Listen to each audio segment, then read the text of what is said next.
ko it's very controversial, and I'm speaking, this is my personal opinion. I am in favor of the divorce bill. I've spoken to so many women.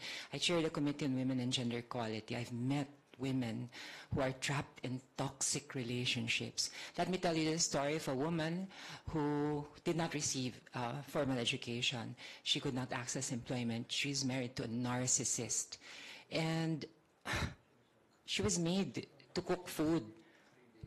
Each time, the husband would bring home his mistress and his queridas, no? Tapos, pag magrereklamo siya, ang pananakot sa kanya, hindi ko pag-aaralin ng mga anak mo.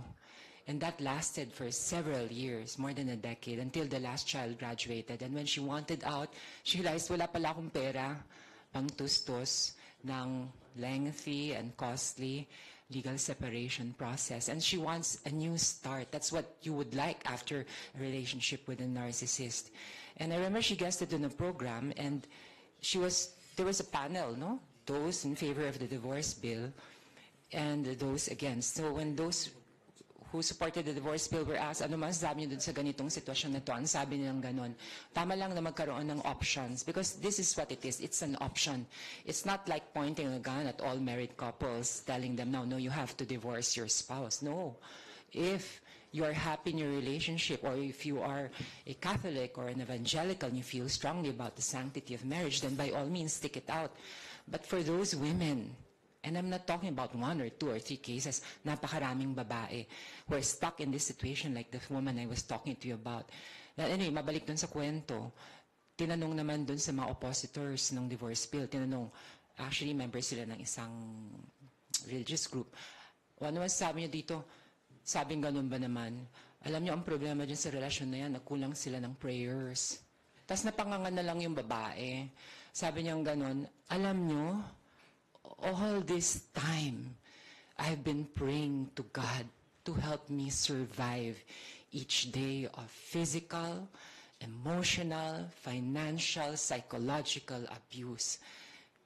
Now you tell me kulang ako ng prayers. What we need is an option. The Philippines is the only country in the world na unahan na tayo ng Malta. You know what? Yun naman ang sinasabi ko sa inyo eh. Kami legislators kami. I'm also practicing Catholic. Pasensya na po. I also believe na, and this is my fervent desire, that all families will make it. Natatanda, magkakaapo, magmamahalan pa. Pero dapat realistic tayo eh. Merong mga nag-start ganun kasi it didn't work out for one reason or another. And I also want to assure you that divorce won't be as trivial as divorce in the United States na humihilik lang ang asawa ko, pwede ko nang hiwalay. Hindi po. Under this legislative measure, last resort ito. Merong pang trial period, merong pang marriage counseling, tapos aatado na lahat ng issues, lalo na yung child support, separation of properties. So it's not... Oo, huwag nyo na tanungin itong mga lalaking kasama ko kasi alam nyo naman. Joke, no. And by the way, I don't believe divorce is intrinsically evil. It's present in other religions like Islam. Mas nagiging makatotohanan lang sila eh. Talagang hindi nag-work out. And minsan nag-ibiga, talagang ganun. How can you move on if there is a system that does not allow you to get out of that relationship? So, suportado yan. So, dumadami po ang mga supporters ng divorce bill na ito. It won't mean the end of the world. The sun will continue to rise over our country. It does in Europe. It does in the United States. And of course, kami naman po as legislators, we're just providing options. And of course, laging priority namin yung family, because it's the basis of our society. This is reflected in our Constitution.